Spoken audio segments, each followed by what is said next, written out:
नमस्कार, आईबीएन समाचार में आपका स्वागत है। आइए आपको रूबरू कराते हैं आज की ताजा तरीन खबरों से। हकीकत, हालात जिनसे जुड़े हैं आपके जज्बात, जुनून जो बदल सकता है देश की तस्वीर, खबरें जो आपके लिए न्यायालय के आदेश के बावजूद खलिहान, पोखरा एवं गड्ढे से अतिक्रमण नहीं हटवा रहा राजस्व विभाग। गांव में जल जमाव, ग्रामीण परेशान। रमाशंकर सिंह, ब्यूरो चीफ, कुशीनगर जनपद के तमकोही राज तहसील क्षेत्र के ग्राम पंचायत महुआ खुर्द में उच्च न्यायालय ने खलिहान, पोखरा एवं गड्ढे पर से अतिक्रमण हटवाने का आदेश राजस्व विभाग को दिए जाने के बावजूद 7 वर्ष बीत जाने के बाद राजस्व विभाग हटवाने को जहमत नहीं उठाई। बताते चले कि उक्त भूमि से अतिक्रमण नहीं हटने से गांव में हमेशा जल जमाव बना हुआ है, जिससे ग्रामीणों को आने जाने में परेशानी हो रही है और राजस्व विभाग ध्यान नहीं दे रहा है, जिससे ग्राम पंचायत महुआ खुर्द में हमेशा जल जमाव बना रहता है। इस संबंध में समाज सेवी विकास तिवारी ने संबंधित विभाग को लिखित सूचना देने के बाद भी अब तक कोई कार्यवाही नहीं गई है, जिससे ग्रामीणों का क्रोध व्याप्त है, जो कभी भी गुस्सा फूट सकती है। आगे विकास तिवारी ने मीडिया टीम को बताया कि अगर इस समस्या का समाधान नहीं हुआ तो धरना प्रदर्शन करने के लिए बाध्य होंगे, जिसकी सारी जिम्मेदारी शासन प्रशासन की होगी। आइए सुनिए इनकी जुबान से। गरीबों के लिए पूछ रहा हूँ कि पानी जाए तो कहाँ जाए, बस इन्हीं तीनों लोग के दरवाजे पे जाना चाहिए, भूख के मर जाए। आप ईमान से बोलिएगा, आप मुस्लिम हैं, हम ब्राह्मण हैं, इनसे हमारा कोई दूर दूर तक नाता रिश्ता नहीं है, ना हमारे पटीदार है ना भाई है, ठीक है। अभी 23 तारीख से मुहर्रम इनका चालू हो रहा है। आप बता दीजिए कि क्या इस दशा में यहाँ यह ईद मना सकते हैं क्या? अगर ये मना सकते हो तो मैं यहाँ मेरे नाम पे धुतकार है कि मैं ब्राह्मण का बेटा इन मुसलमानों के लिए आकर लड़ रहा हूँ, और मैं कह रहा हूँ आप इतना ही बता दीजिए।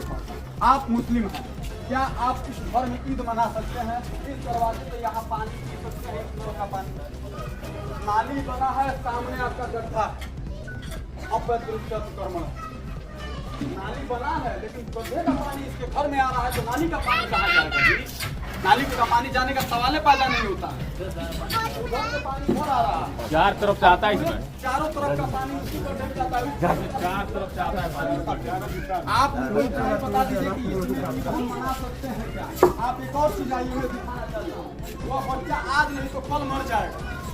आप आइए, देखिए लखपाल साहब, लड़का आज नहीं तो कल मर जाएगा। जब बारिश आता है तो इसके घर में पानी जाता है। मैं यह पूछना चाहता हूँ, क्या उसका कोई जिम्मेदार नहीं है? अगर वो बच्चा मर जाए, यह विधवा औरत, उसकी माँ, यह विधवा औरत है, इसकी बहू भी विधवा है, क्या जिसका कोई नहीं है उसका कोई नहीं है? सरकार का यही मंशा रह गया है कि लोगों को छोड़ दिया जाए मरने के लिए। अभी बारिश छोड़ दीजिए मोहरम भाई, अभी देखिए कि क्या स्थिति है। अभी सिचुएशन क्या है? वो भी विधवा है, ये भी विधवा है, इसकी बहू भी विधवा है, यह भी विधवा है बेचारी। आप देख लीजिए स्थिति क्या है यहाँ।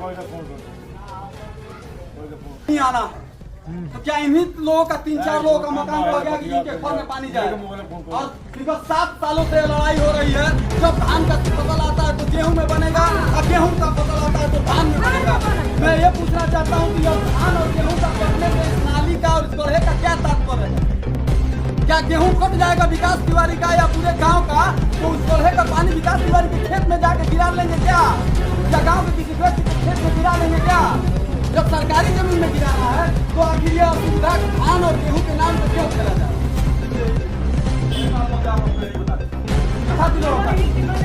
हम कहे 6 महीना खातिर जब हमारे घर खुद के बाद तो हम भाड़ा के मकान को कहे रही, हम कैसे बताओ? जब हमारे खुद के मकान बा तो हम अपन घर छोड़ के भाड़ा के मकान पर अपन कमाई पैसा दे के भाड़ा के मकान पर दूसरे के घर में कहे रही। खाली हमारे कसूर इतना न बात, कसूर इतना के जान के बमरिया हो जाए और कौन कसूर बता दो। आज अपने आप तो बहुत बड़े आदमी गाँव में बनत होता है, और तो कहा कि तू बिना कमरी घरवा में रह के दिखाओ, कौनो बिरादर हो आके घरवा में 2 दिन रह के दिखाओ। आ कोई तो हम जगह ईद मनाओ जाता नहीं, कौन तनिया के घरवा में 2 दिन ईद मनाओ तब हम तारा के। सर, मेरा नाम विकास तिवारी है और मैं महुआ खुर्द ग्राम सभा कराने वाला हूँ। यह जोकुआ के समीप में है ग्राम सभा महुआ खुर्द, जो सोहन से सटे हुए हैं। यह स्वर्गीय राजमंगल पांडे जी के ग्राम सभा का बगल का ग्राम सभा है। और समस्या चल रही है आपके ग्राम सभा की। जी जी उसके विषय में कुछ बताएंगे क्या? एकदम सर 2016 में सर हमने खलिहान पे कुछ लोगों को मकान बनाते हुए देखा, तो हमने उस पर आवाज़ उठाई थी कि खलिहान की मकान सार्वजनिक संपत्ति होती है, इसमें सबकी भागीदारी होती है, सबकी हिस्सेदारी होती है। तो इस पर हमने आवाज़ उठाया था कि सरकारी संपत्ति पे किसी का व्यक्तिगत कब्जा नहीं होना चाहिए। तो इस पर हमने आवाज़ उठाया। उसके बाद हमने लेखपाल महोदय को अवगत कराया, कानून को साहब को अवगत कराया, उसके बाद SDM साहब को हमने अवगत कराया। तो उस समय के दौर में लगातार मैं लड़ता रहा, लेकिन जो राजस्व विभाग के जो कर्मचारी हैं उन्होंने इस बात को ज़्यादा गंभीरता से लिया नहीं, और कुछ हमारे ग्राम सभा के लोगों की वजह से इसको दबा दिया गया। मैं पुनः उसके बाद माननीय उच्च न्यायालय के पास गया, हाई कोर्ट गया, और उस बात को मैंने हाई कोर्ट में रखा। हाई कोर्ट में जब रखा तो माननीय उच्च न्यायालय ने राजस्व विभाग को कहा कि आप अवैध संपत्ति में जितनी भी कब्जे हुई हैं उसको आप खाली करवाने का काम करें। लेकिन आज तक मैं यह नहीं समझ पा रहा हूं कि इस उत्तर प्रदेश की सरकार में, जहां बुलडोजर बाबा कहा जा रहा है, जहां माफियाओं की मकानें तोड़ी जा रही हैं, वहां इस ऐसे ग्राम सभा में जहां सैकड़ों लोग परेशान हैं, त्रस्त हैं, ऐसे ग्राम सभा में यह कदम क्यों नहीं उठाया जा रहा है, और राजस्व विभाग के कर्मचारी क्यों साइलेंट बैठे हुए हैं, मैं नहीं समझ पा रहा हूँ सर। यह हमारी असुविधा है सर। आज के समय में बता दूं कि मेरे ग्राम सभा में आप देख ही रहे हैं कि मेरे ग्राम सभा में सर आज के समय में बिना बारिश के रोड पे चलना मुश्किल है।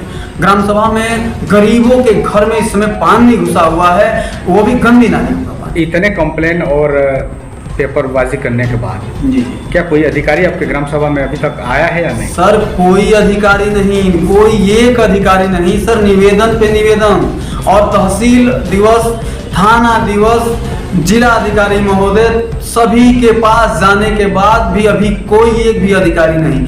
और 2 दिन पहले लेखपाल महोदय आए थे, उन्होंने कहा इसमें मैं क्या कर सकता हूं, बड़े अधिकारियों से कहीं।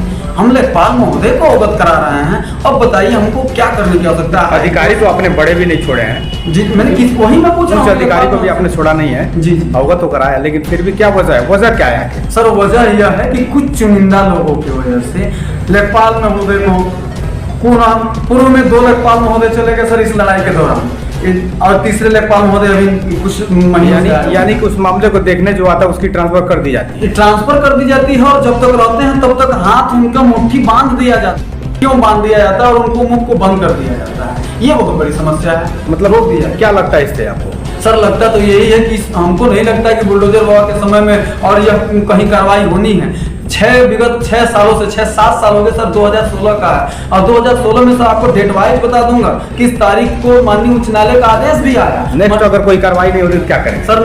हमने कल तहसील पे गए थे हम लोग, और कल हमने SDM महोदय को ज्ञापन भी दिया, उनसे कहा भी कि सर 1 हफ्ते में अगर कोई कार्रवाई नहीं होती है तो हम ग्राम सभा के सभी लोगों को लेकर आकर तहसील पे धरना देने का काम करेंगे, और वहीं उसके बाद आमरण अनशन करेंगे।